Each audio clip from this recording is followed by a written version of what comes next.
politiske bevægelser frem til 1848. Der kom flere forskellige politiske holdninger til Danmark. Der blev ikke dannet rigtige partier, men bare store personsammenfald.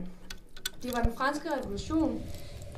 Da den franske revolution fandt sted, påvirkede det Danmark og Tyskland og andre lande. Der var jo enevælde på den tid, så der var jo ikke rigtige partier.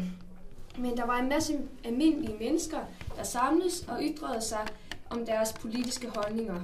Disse samlinger kaldes bonde- og husmandsbevægelser. Efter et organiseret folkemøde med 6.000 til 8.000 deltagere blev regeringen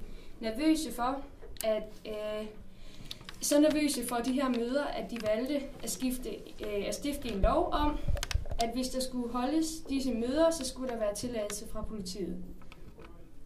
Der var forskellige partier på dette tidspunkt.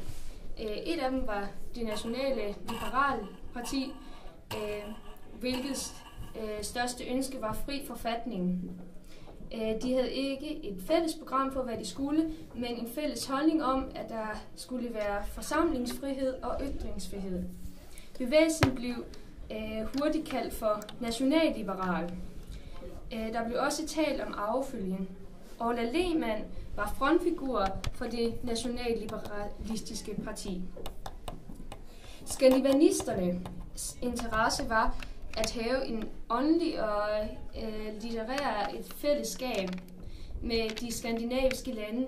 Orla Lehmann var igen frontfigur og talsmand. Han arbejdede sammen med Tschirning. Ja. Og de ville gerne nedbryde Tyskland og Ruslands magt over de danske udenrigspolitik.